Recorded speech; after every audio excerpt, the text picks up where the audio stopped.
వీడు నిజంగా ఒక మనిషి అయి ఉంటే ఇటువంటి అక్రమ సంబంధాలు మనసులో కూడా మైండ్లో కూడా రావు. వీడు మనిషే కాదు అన్నటువంటి విషయాన్ని నేను చెప్తా ఉన్నా. సాధారణంగా ఇలాంటి కంప్లైంట్స్ వస్తే ఏ పోలీస్ స్టేషన్కో పోతారు. సర్ప్రైజింగ్గా ఈ కంప్లైనెంట్ ఎవరో ఒక కాన్ఫిడెన్షియల్ లెటరు ఎండోమెంట్ కమిషనర్కి ఇచ్చాయట. ఆ బుద్ధి లేని ఎండోమెంట్ కమిషనరు దాన్ని ఎందుకు లీక్ చేశాడో నాకైతే అర్థం కాలే. కాన్ఫిడెన్షియల్గా ఎంక్వైరీ చేయాల్సినటువంటి ఒక అధికారి దాన్ని మీడియాకి ఎలా ఇస్తాడు? అధికారికి బుద్ధి లేదు, తీసుకునేటటువంటి మీడియాకి ఎలా బుద్ధి లేదని నేను ప్రశ్నిస్తా ఉన్నా. నిజానిజాలు ఒకవేళ తీసుకున్నారు, నిజానిజాలు అన్నటువంటివి తెలుసుకోకుండా విచక్షణారహితంగా ఉద్దేశపూర్వకంగా బహిర్గతం చేయడంలో కుట్రలో ఒక భాగంగా మీరు ఇలాంటివి టెలికాస్ట్ చేస్తారా అని నేను ప్రశ్నిస్తా ఉన్నా. ఈ యొక్క మీడియా ఒక సెక్షన్ ఆఫ్ మీడియాలో ఇవి ప్రసారం చేయనటువంటివి 4 ఛానల్స్. TV9 ప్రసారం చేయలేదు, 10 TV ప్రసారం చేయలేదు, సాక్షి ప్రసారం చేయలేదు, NTV ప్రసారం చేయలేదు. మిగతా అన్ని ఛానల్స్ ఏదో ఒక రకంగా ప్రసారం చేసినటువంటివే. మీరు ఒక్కసారి చూస్తే ఈ ఛానల్స్ అన్నీ కూడా ఒక సామాజిక వర్గానికి చెంది వెస్టెడ్ ఇంట్రెస్ట్ ఉన్నటువంటి ఛానల్స్ అన్నటువంటిది మీరు అర్థం చేసుకోవచ్చు.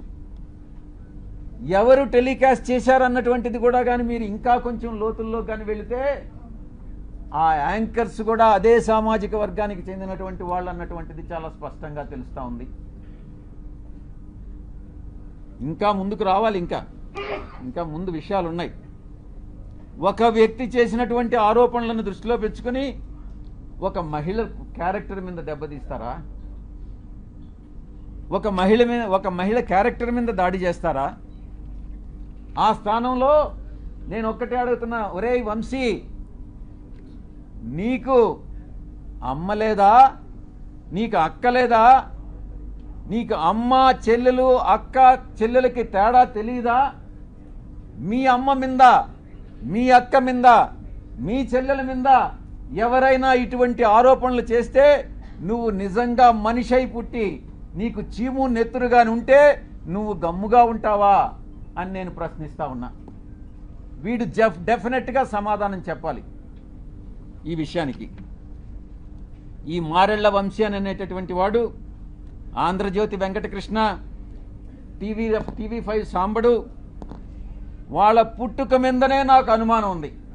నేను ఈరోజు చెప్తా ఉన్నా పత్రికాముఖంగా, ఒరేయ్ మీ పుట్టుక మీదనే నాకు అనుమానాలు ఉన్నాయిరా. మీ తల్లిదండ్రులకి ఎవరైనా DNA టెస్ట్ చేయించండి, మీరు కరెక్ట్గా పుట్టారా లేదా అని మిమ్మల్ని అడిగితే మీరు బాధపడతారా లేదా అన్నటువంటి విషయాన్ని ఒక్కసారి మీరు మీ మనస్సాక్షిని ప్రశ్నించుకోండిరా. అప్పుడు అర్థమవుతుంది మీకు మనసులో బాధ ఏందన్నటువంటిది.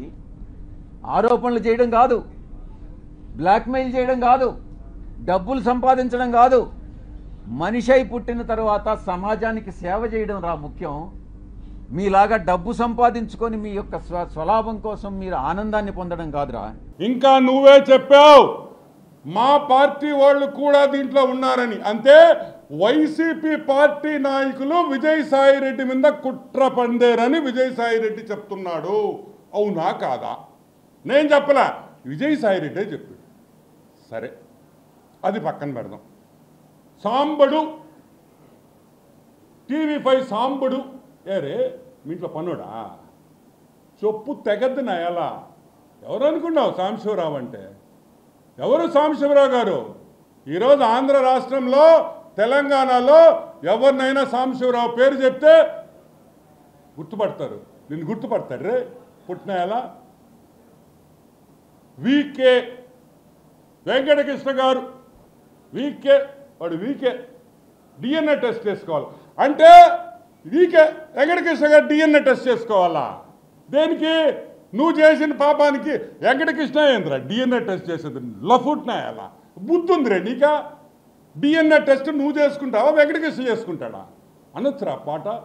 వెంకటకృష్ణ నువ్వు డిఎన్ఏ టెస్ట్ చేసుకొని, ఒరేయ్ నువ్వు పుట్టిన కుటుంబం నెల్లూరులో మీ ముత్తాతలో తాతలో మర్డర్లు చేసి జైలుకి పోయిన కుటుంబం రా మీది. నువ్వేంద్రా నువ్వు ఊర్లో వాళ్ళ గురించి మాట్లాడేది, వేరే వాళ్ళ గురించి లఫుట్నాయాల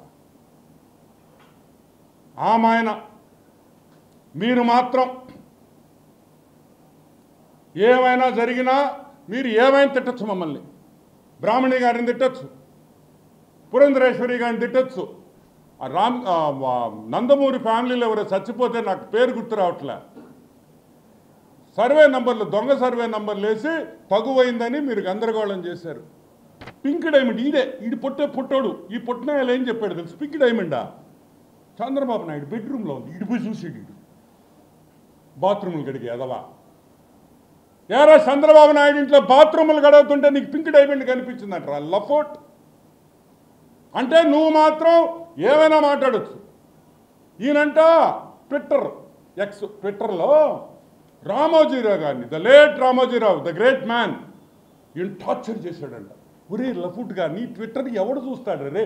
నువ్వు హిందీలో కూడా కొట్టేవరే ట్వీట్లో, నీకు హిందీ వస్తురే రాయడం. 10,000 ఇచ్చి ఎవడో ఒకటి చేత రాయించే విధవా నువ్వు. నీకు ట్విట్టర్ రాసేది కూడా రాదు, నీకు వచ్చు అసలు ఇంగ్లీష్ వచ్చు నీకా? చార్టర్డ్ అకౌంటెంట్, చెన్నైలో చార్టర్డ్ అకౌంటెంట్ ఇడు. అక్కడ పోయి వీడు చదువుకునే రోజుల్లో వీడి చరిత్ర అడగండి, వాళ్ళు చెప్తారు. నాకు ఈరోజే పొద్దున్నే ఒకడు ఫోన్ చేశాడు చెన్నై నుంచి, అన్న ఆడుగుడు గోకేడు నా మనోడు అని. అరే విషయం లేదు కదా అన్న. అదేందనా బాగా గోకింది మాకు తెలుసు అన్నాడు. ఊరి నీ పాసుగా అంటే అప్పుడు విషయం ఉండటం ఇప్పుడు లేదేమో అని. అది కూడా గోక్యం. అది కూడా ఎందుకు ఇప్పుడు వాళ్ళ పేర్లు బయటపెట్టడం నాకు ఇష్టం లేదు. ఎందుకంటే ఒక మహిళ ఏదో ఆమె హ్యాపీగా ఉంది, మనం ఎందుకు పాపం వాళ్ళ జీవితాలు బాగుండాలని మనస్ఫూర్తిగా కోరుకుంటాం. ఇంకొక విషయం ఏంటంటే రామోజీరావుని టార్చర్ ఏం చేశాడు రామోజీరావు నిన్న అంటే పేపర్లో వాస్తవాలు రాస్తే అది నువ్వు టార్చర్ పెడతావా? ఈరోజు అందరినీ ఒక క్వశ్చన్ అడుగుతున్నా. విజయ్ సాయి రెడ్డి, పొట్టి సారాయి రెడ్డి విషయం లేని సాయిగాడికి బెయిల్ రద్దు చేయాలి. ఎందుకంటే విజయ్ సాయి రెడ్డి బెయిల్లో ఉన్నాడు, అవునా కదా? ఈ రోజుకి బెయిలే కదా. ఒక బెయిల్లో ఉండే వ్యక్తి ఒక ప్రెస్ మీట్ పెట్టి డైరెక్ట్గా న్యూస్ ఛానల్స్ని, అదేవిధంగా మహాటీవీ వంశీ గారిని డైరెక్ట్ అటాక్ కొట్టాడు. రాధాకృష్ణ గారిని మీ అంతా చూస్తానన్నాడు. అంటే ఈ బెయిల్ కండిషన్లు ఇది చేసినట్టే కదా. బెయిల్ కండిషన్స్ వ్యతిరేకంగా మాట్లాడిన విజయసాయి రెడ్డి వెంటనే బెయిల్ తొలగించాలి, బెయిల్ క్యాన్సిల్ చేయాలి, బొక్కలో దొయ్యాలి. ఎందుకంటే బయట ఉంటే జనాల్ని భయపెడుతున్నాడు. భయపెట్టేది ఎవరిని? 4th pillar.